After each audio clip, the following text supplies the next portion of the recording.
as they are first back home. Is their first game in a long time. They've only played one home game in the past 27 days. Obviously, part of that was the All-Star break. Or Kyrie Irving or Kevin Durant.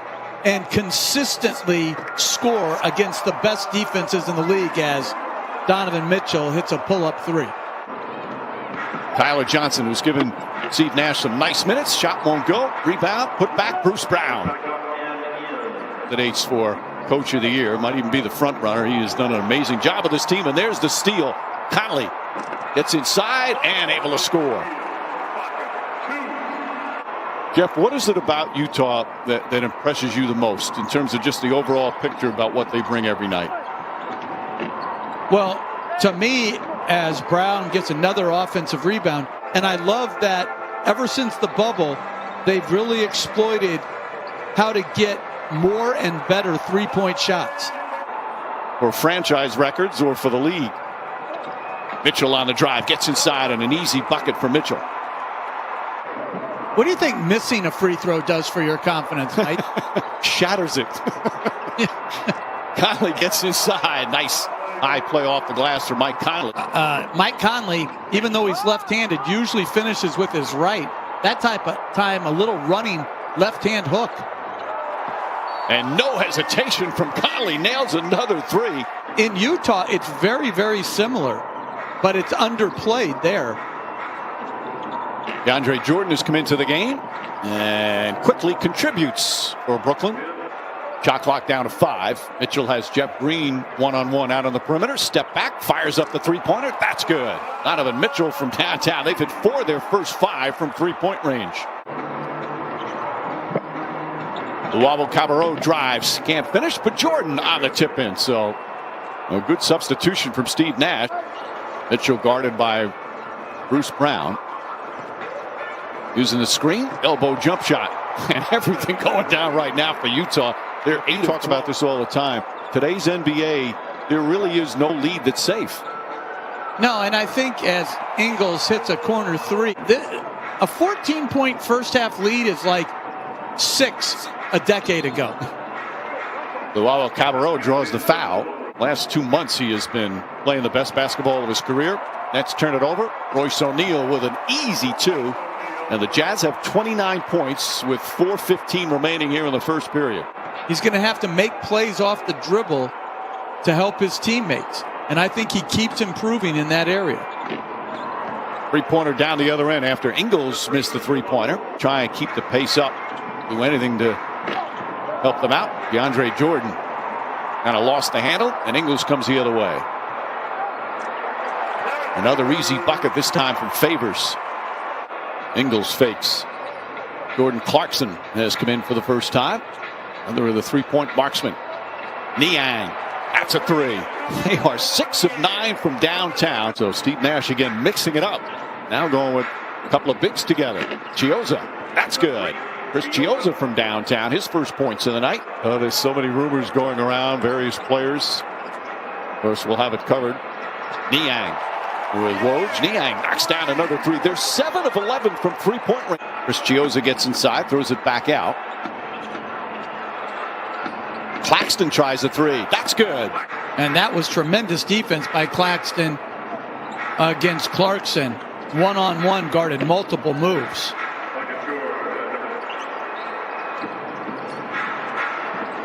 Jeff Green gets in. His floater is up and good. And Green, after starting 0 for 5, gets his first bucket. Shot won't go. Rebound tipped and taken by Ingles. Jazz by 16. And Chiozza comes up with a steal. And after that rough start, the Nets have kind of regained their footing. Roster being depleted with COVID. Got a chance to play in the bubble. They signed him in June. He played in the bubble and played well for them. Mitchell. That's a 3. And did it with their defense in the fourth quarter. Held Portland to 21. They are shorthanded tonight. Nice pass from Mitchell. Favors actually said if this were the playoffs, he'd be back very soon. But there's no timetable still with that calf injury. As that jumper goes down, Durant missing his 17th consecutive game and 19 of the last 20. Those calf injuries are nothing to try to rush back. They can be problematic, and they can be reoccurring. Some teams like the Clippers, we had them a couple games ago. They had 7 guys at that point I believe, over 40% as Bogdanovich gets a layup. Well, the Clippers, they're number 1 in the NBA in three-point percentage. Bad pass and a steal. Royce O'Neal was down the other end.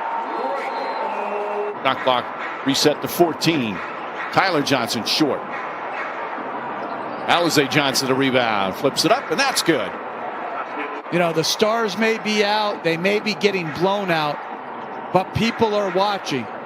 Net front office and other front offices as Tyler Johnson with a very strong finish going to his dominant left hand. Oh, Gobert went one way. The pass went the other way. And Chiozza runs down the floor, lays it up and in. 7 points for Chiozza. 21-point game. Final minute, second quarter. Conley to the rim. Gobert, offensive rebound and put back. Shot clock turned off. Mitchell to drive, and Mitchell to finish with 1.9 remaining. They're going to have to move it, and then they're going to have to shoot the three well. And he's one of the guys that's going to have to knock it down like that one. It's a 10-possession game, Mike. Bogdanovich from outside and makes it an 11-possession game. Luavo Cabarrot does a lot of dribbling and able to finish. Johnson blocked by Gobert. That's his third rejection. He had 9 in his last game, which was tied his career high as Donovan Mitchell thought he was fouled. Gets to. Yeah, you can tie it up with a half-court shot. We need something. Claxton slow to get up. Mitchell for 3. That's good. Donovan Mitchell. Well, we speak of the playoffs last year as the Nets get it inside and Perry able to finish. Talking about the trades, Jeff. And this time as Alize Johnson gets it inside, throws Bruce Brown, and his shot is up and good. Because either they don't like the situation, they're not getting playing time, and they are looking forward to hearing that they've been dealt. And the Jazz Johnson throws it up and in. Mitchell one-on-one, little fake. Johnson does a good job getting away, and Mitchell still banks it home. 82 points for Utah with 5 minutes to go in the third. Count it, and 1 as Bruce Brown scores. The New York Knicks and the Orlando Magic, what are they both trying to accomplish? Well, the Knicks right now, I know they've been talking around the league, the edges, for a team that very likely is going to be in the playoffs and has shown just it's a remarkable improvement this year under Tom Thibodeau. You know, they've been talking throughout the afternoon, evening with teams. You know, I think Boston remains involved. The Denver Nuggets, Minnesota, you know, has continually talked with about Gordon with them. Well, the largest lead has been 38. The Nets have never led. And the second game is Conley counted and a foul. We always talked about how maybe the hardest player, the coach, was a declining superstar. Yeah, particularly on their original team with these coaches. You learn so much, not information from my vantage point, but just how they go about coaching their coaches. And, you know, we have 2 of the brightest here tonight in Steve Nash and Quinn Snyder. 3 best players out, playing at altitude in a back-to-back against a dominant team who's just absolutely great at home. And that's what this kid is doing. This is just his 32nd NBA game in his 3rd season in the league. NBA title this year. The Jazz will win their 17th in a row on their home floor. Trade him? No. But he's going to go somewhere. He's going to go somewhere. DeMar DeRozan, you know, another guy who's a veteran guy that can help somebody. So there's a lot of big names out there that people are talking about that might get traded. But that's the one thing about trade deadline. I've been in plenty of them as a player and as a coach and as an executive over the last 30 years. A lot of things don't happen. You hear all these rumors, Right. but a lot of these trades don't happen. And then all of a sudden, you have this new thing called the buyout market, which you're gonna pay me to go home. Like you're gonna pay me to leave. You said the buyout market. Buyout market.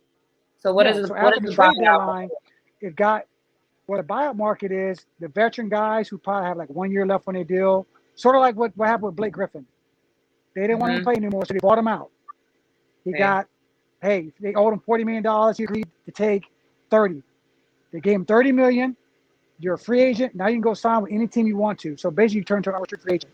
That's usually what's going to happen with these guys with big contracts who are not part of the team's future after the trade deadline. If they can't trade them, they'll go into the team will buy them out. So Hey, you got to give up some money. What is the point of having a trade deadline then? For drama? Yeah, drama. Of course. I feel like the NBA is one of the most dramatic leagues ever. Yeah. I love it. I love it so much. It's very dramatic. It's very dramatic. Dramatic. Okay, speaking of drama, Dad. All right, this is the conversation. So me and my dad have been talking about this for the last few days because we were both in Atlanta together, and we were both watching a lot of basketball. And we've been having, I wouldn't even call them debates because me and my dad pretty much see eye to eye to a lot of things. But we were talking about our top 5 players in the league right now and the